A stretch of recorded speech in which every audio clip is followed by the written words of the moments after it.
ओम नमः शिवाय। नमस्कार दोस्तों, आज की इस वीडियो में हम चर्चा करेंगे श्री शिव महापुराण के द्वितीय सतीखंड के अध्याय 9, 10, 11 एवं 12 की कथाओं के बारे में। श्री शिव महापुराण के द्वितीय सतीखंड के प्रथम 8 अध्याय मैंने अपने चैनल पर अपलोड कर दिए हैं। डिस्क्रिप्शन बॉक्स में दिए गए लिंक पर जाकर आप उन सभी कथाओं का श्रवण कर सकते हैं। तो आइए द्वितीय सतीखंड के 9वें अध्याय की कथा का श्रवण करते हैं। बोलिए गणेश महाराज की जय, बोलिए मेरे बाबा भोलेनाथ की जय, माँ भगवती अम्बा पार्वती की जय। द्वितीय सतीखंड 9वां अध्याय। इस अध्याय के अंतर्गत ब्रह्मा काम संवाद के बारे में बताया गया है। ब्रह्मा जी कहते हैं कि वहां जाकर काम ने प्राणियों को मोहित करने वाला अपना प्रभाव फैलाया। वसंत ने भी उसका साथ दिया। रति के साथ कामदेव ने शिवजी को मोहित करने के लिए अनेकों प्रकार के यत्न किए, जिससे सब जीव तो मोहित हो गए, परंतु गणेश जी सहित शिवजी वश में न आए। उनके सारे प्रयत्न व्यर्थ हो गए और वह मद से रहित हो अपने स्थान को गया। तब उसने उदास भाव से मेरे पास आ प्रणाम कर मुझसे कहा, हे ब्राह्मण, मैं शंभु को मोहने योग्य नहीं हूँ और किसी की शक्ति नहीं है जो उन्हें मोहित कर सके। तब उसकी ऐसी बहुत सी बात सुनकर मैं चिंता मग्न हो गया और बड़े दुख का श्वास लेने लगा। इससे बहुत से भयंकर बलिगण प्रकट हो गए। उन्होंने कोलाहल कर असंख्यों की संख्या में पटह आदि अनेकों वाद्यों को बजाना और मारो काटो शब्द करना आरंभ किया और मुझे भी मारने काटने दौड़े। तब वहाँ मेरे सम्मुख स्थित काम ने उनको हटाया और मुझसे कहा कि हे प्रजानाथ, इन भयंकर विकराल वीरों को आपने कहाँ से उत्पन्न कर दिया? इनका क्या काम है और ये कहाँ रहेंगे? ना हो तो इनको मेरे हवाले कीजिए। यह सुनकर मुझ ब्रह्मा ने उन्हें कर्म से नियुक्त कर काम से कहा कि ये उत्पन्न होते ही मारय मारय करने लगे, इससे इनका नाम मार हुआ। हे काम, ये सर्वदा तुम्हारे वशवर्ती रहेंगे। तुम्हारी सहायता करना ही इनका मुख्य कार्य होगा और ये सर्वदा ज्ञानियों के ज्ञान मार्ग के बाधक हुआ करेंगे। मेरा यह वचन सुनकर रति और काम कुछ प्रसन्न हुए। तब मैंने उनसे कहा कि अब तुम फिर शिवजी को मोहित करने के लिए जाओ। काम ने कहा, मैं आपकी आज्ञा को अपना गौरव समझकर जाऊंगा तो अवश्य, किंतु यह निश्चित नहीं कि उनका मोहन नहीं होगा और मुझे भय है कि कहीं वे मेरे शरीर को ना भस्म कर दें। यह कहकर काम अपने वसंत, रति और मारगण को साथ लेकर शिवजी के स्थान में गया और उन्हें मोहित करने के लिए बहुत से उपाय किए, किंतु वे परमात्मा शिव मोहित न हुए। फिर वह काम लौटकर मेरे पास चला आया और गर्व तथा हर्ष से रहित निरुत्साह हो मारगणों सहित मुझे प्रणाम कर मेरे समीप आ बैठा और बोला कि हे ब्रह्मा जी, यदि आपकी यही इच्छा है तो शिवजी को मोहित करने का कोई दूसरा उपाय कीजिए। मैं अपने स्थान को चला जाता हूँ। यह तो कहिए कि शिवजी ने कृपा करके मेरे शरीर को नहीं जलाया। इति श्री शिव महापुराण द्वितीय सतीखंड का 9वां अध्याय समाप्त। बोलिए मेरे बाबा भोलेनाथ की जय, माँ भगवती अम्बा पार्वती की जय। 10वां अध्याय। इस अध्याय के अंतर्गत ब्रह्मा तथा विष्णु संवाद के बारे में बताया गया है। नारद जी ने कहा, हे भगवान, रति और गणों के साथ काम के चले जाने पर क्या हुआ? कृपया अब उस चरित्र को सुनाइए। ब्रह्मा जी बोले, हे नारद, काम के चले जाने पर श्री महादेव जी में मैं अपनी पूर्ण भक्ति ना पाकर बड़ा दुखी हुआ तथा उन्हें जो मोहित करा देने का मेरा अहंकार था वह भी चूर्ण हो गया। परंतु मैं यह विचार करता ही रहा कि ऐसी क्या युक्ति करूं कि जिससे महात्मा शिवजी स्त्री ग्रहण कर ही लें। मैंने शिव आत्मा विष्णु का स्मरण किया। पीताम्बरधारी श्रीहरि शीघ्र ही मेरे पास प्रकट हो गए। मैंने उन पीताम्बरधारी चतुर्भुज भगवान की जल भरे नैनों और गदगद वाणी से स्तुति की। उससे प्रसन्न हो भगवान मुझसे बोले, हे विधे, हे ब्राह्मण, हे महायज्ञ, हे लोकों के कर्ता, तुम धन्य हो। कहो, किस लिए मेरा स्मरण किया है? तुमको ऐसा कौन सा बड़ा दुख हुआ है जो तुम मेरा स्मरण किए हो मुझसे कहो, मैं तुम्हारा वह सब दुख नाश करूँगा। तब एक दीर्घ निश्वास लेकर हाथ जोड़ प्रणाम कर मैंने देवादिदेव विष्णु जी से कहा, हे रमानाथ, हे मनोकामना देने वाले, मैंने रुद्र के सम्मोहनार्थ सपरिवार मारगण और वसंत के साथ काम को भेजा था, परंतु सब निष्फल हुआ।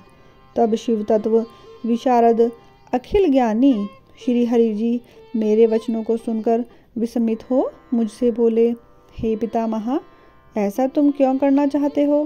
पहले अपना सब विचार सत्य सत्य कहो। ब्रह्मा जी कहते हैं कि तब मैंने कहा, सृष्टि के आरंभ में जब मेरे दक्षाधिक 10 पुत्र और वाणी द्वारा एक सुंदर कन्या उत्पन्न हुई और छाती से धर्म, मन से काम और देह से बहुत से प्राणी उत्पन्न हुए, तब उस कन्या को देखकर मुझे मोह उत्पन्न हो गया और आपकी माया से मोहित होकर मैंने उस कन्या को कुदृष्टि से देखा। तब उसी समय महादेव जी ने आकर मुझे और मेरे पुत्रों को बहुत धिक्कारा, मेरे पुत्रों के समक्ष मेरी निंदा की। इसका मुझे बड़ा दुख है। हे केशव, अब वह भी स्त्री ग्रहण करें, तब मेरा दुख दूर होगा और तब मैं सुखी होऊंगा। बस इसीलिए आपकी शरण में पड़ा हूँ। हे नारद, मेरी ऐसी बात सुनकर मधुसूदन भगवान हंसे और मुझे प्रसन्न करते हुए बोले, हे विधे, आप सब लोगों के कर्ता और वेदवक्ता होकर ऐसी महामूढ़ मति वाले क्यों हो गए? हे मंदात्मन, जड़ता छोड़कर ऐसी बुद्धि मत करो।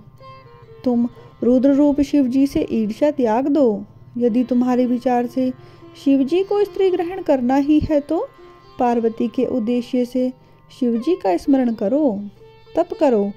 अपने उद्देश्य से हृदय में पार्वती का ध्यान करो। यदि वह भगवती प्रसन्न हो जाएंगी तो तुम्हारे सब काम पूर्ण हो जाएंगे। वह सर्वगुण संपन्न पार्वती अवतार ले लोक में किसी की कन्या हो जाएगी और वह शीघ्र ही शिव जी की पत्नी होगी। इसके लिए तुम दक्ष को आज्ञा दो कि वह तप करे, जिसकी भक्ति से पार्वती उसके यहाँ उत्पन्न हो जाएगी। हे तात, शिवाशिव सर्वदा अपने भक्त की इच्छा अनुकूल है। क्या तुम नहीं जानते कि उनके ही दिए हुए अधिकार से आज हम तुम दोनों ऐसे हुए हैं? परंतु धन्य है शिव जी की माया, जिसने तुमसे सब कुछ भुला सा दिया। मैं, तुम और शिव सभी तो उन्हीं के स्वरूप हैं। इसी प्रकार पार्वती जी के भी 3 स्वरूप हैं, विष्णु की लक्ष्मी, ब्रह्मा की सरस्वती और शिव की सती। यह सब शिव जी हमको और तुमको पहले ही बतला गए हैं। उन्हीं से हम दोनों सुखी हैं। इधर जब हमने और तुमने अपना अपना कार्य आरंभ किया तो उधर कैलाश पर जाकर शंकर जी रुद्र हो गए। वहाँ उन्होंने रुद्र का अवतार लिया। अब उनको बुलाने में कुछ यत्न करना होगा। युक्ति से भक्ति पूर्वक तप करो। तब कहीं ब्रजेश दक्ष के यहाँ सती नाम से शिवा पार्वती का अवतार होगा। करुणेश विष्णु यह कहकर वहीं अंतर्ध्यान हो गए और मेरा अहंकार जाता रहा। इति श्री शिव महापुराण धृत्य सती खंड का 10वां अध्याय समाप्त। बोलिए मेरे बाबा भोलेनाथ की जय। माँ भगवती अम्बा पार्वती की जय। धृत्य सती खंड 11वां अध्याय। इस अध्याय के अंतर्गत काली आख्यान के बारे में बताया गया है। श्री नारद जी ने कहा, हे ब्राह्मण, श्री विष्णु जी के चले जाने पर क्या हुआ और आपने क्या किया, यह भी मुझे सुनाइए। ब्रह्मा जी कहने लगे कि तब मैं शंभु प्रिया देवी दुर्गा का स्मरण करने लगा। मैं उन्हें प्रणाम कर यह कहता रहा कि हे देवेश्वरी, मेरा कार्य करो। मेरी इस प्रकार की स्तुतियों से योग निद्रा चामुंडा मेरे समक्ष प्रकट हो गई। उनका कज्जल सा कांति रूप सुंदर और दिव्य था। वह 4 भुजाओं वाली सिंह पर बैठी हुई भक्तों को वर देने के लिए वर कलश हाथ में लिए चली आई।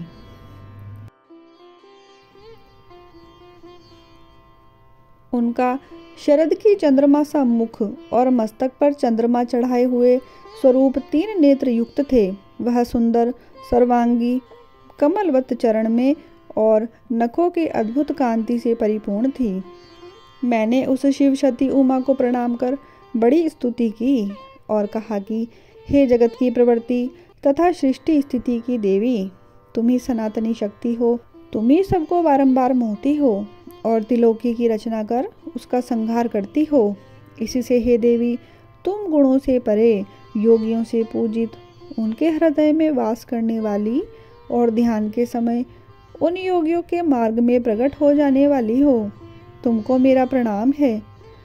तुम ही तीनों लोगों का आदि कारण और उनसे भी परे निर्विकार, सत्य, रज, तम और तीनों गुणों वाली साम्य अवस्था स्वरूप हो। तुम ही एकमात्र संशय का कारण, स्थिति और प्रलय करती हो। हे ज्ञेय, ज्ञान वाली शिवे, लोक कल्याण की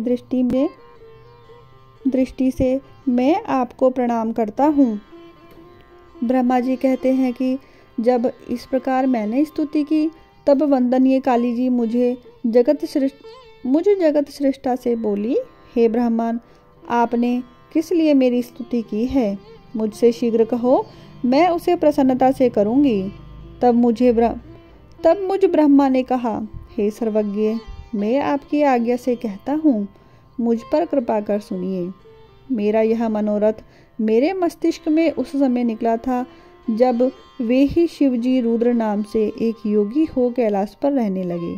वे निर्विकारी, निर्विकल्प और समाधि लगाकर तपस्या में लीन हैं और पत्नीहीन होकर भी दूसरा विवाह नहीं चाहते।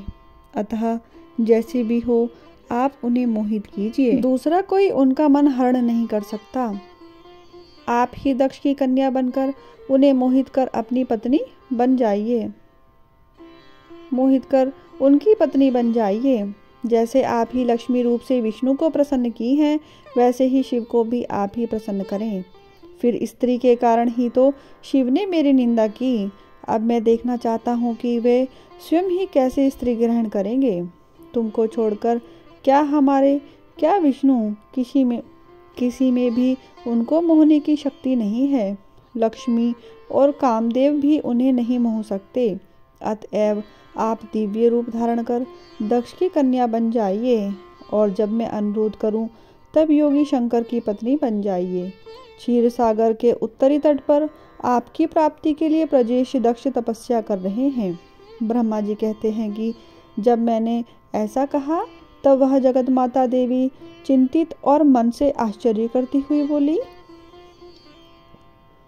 देवी ने कहा, विश्वश्रेष्ठ ब्रह्मा, तुम यह अज्ञानियों सा क्या कह रहे हो? अरे, ब्रह्मा के भी मन में शिव को मोहने का भाव आ गया और इसके लिए मुझसे वर चाहते हो। भला निर्विकल्प शंकर को मोहने से तुमको क्या लाभ होगा? मैं तो सदैव से ही उनकी वशवर्तनी और दासी हूँ। उन्होंने ही तो भक्तों का उद्धार करने के लिए रुद्र धारण किया है, जो ब्रह्मा विष्णु के स्वामी और किसी प्रकार के योग में उनसे कम नहीं अपितु बढ़कर हैं। यह अज्ञान विमूढ़ता तुम में कब से आ गई? वे तो माया के स्वामी पर से भी परे हैं। आज ब्रह्मा पुत्रवत मोहना चाहते हैं। ऐसा विचार कर देवी ने सोचा, यदि इन्हें वर नहीं देती हूँ तो वेद मार्ग भ्रष्ट हो जाएगा, परंतु मुझे तो ऐसा उपाय करना ही चाहिए जिसमें शंकर जी प्रसन्न हो जावें और मुझ पर क्रुद्ध भी ना हो। ब्रह्मा जी कहते हैं, हे नारद, ऐसा विचार कर देवी ने मन में शंकर जी का स्मरण किया। फिर शिव जी की आज्ञा पाकर कहा। दुर्गा बोली, हे ब्राह्मण, तुम्हारा यह कथन सत्य है कि शंकर जी को मोहने के लिए मुझ में दुगना प्रयत्न उत्पन्न हो गया है। मैं इसका प्रयत्न अवश्य करूंगी, जिसमें शिवजी मोहित हो स्वयं ही दूसरा विवाह कर लेवें। मैं सती रूप धारण कर शिवजी की अज्ञानुवर्तनी होंगी। मुझे विश्वास है कि मैं सेवा करके शिवजी को अपने वश में कर लूंगी। हे ब्रह्मर्षि, ऐसा कहकर जगदम्बिका शिवा वहीं अंतर्ध्यान हो गई। मैं देखता ही रह गया। जब वे अलक्ष्य हो गई तब मैं अपने पुत्रों के पास गया और सारा वृतांत कहा। इति श्री शिव महापुराण द्वितीय सती खंड का 11वां अध्याय समाप्त। बोलिए मेरे बाबा भोलेनाथ की जय। माँ भगवती अम्बा पार्वती की जय। 12वां अध्याय। इस अध्याय के अंतर्गत दक्ष की देवी आराधना के बारे में बताया गया है। नारद जी ने पूछा, हे ब्राह्मण, आपने यह जो शिव का कल्याण देने वाला उत्तम चरित्र का वर्णन किया है, उसे सुनकर मेरा जन्म तो पवित्र हो गया। अब यह कहिए कि देवी की आराधना से आपने कौन सा वर प्राप्त किया तथा वह दक्ष कन्या कैसे हुई? ब्रह्मा जी बोले, हे नारद, तुम समस्त मुनियों में बढ़कर हो। व्रती दक्ष ने तप किया और वर पाया। इसके लिए मैं उन्हें पहले ही आदेश दे चुका था और वे जगदम्बिका की आराधना करने के लिए तप करने चले गए थे। उन्होंने दृढ़ता से 3000 दिव्य वर्षों तक नियमतः तप किया। तब दक्ष को जगदम्बिका का प्रत्यक्ष दर्शन हुआ। वे कृतार्थ हो गए। उन्हें शिवा का दर्शन हुआ।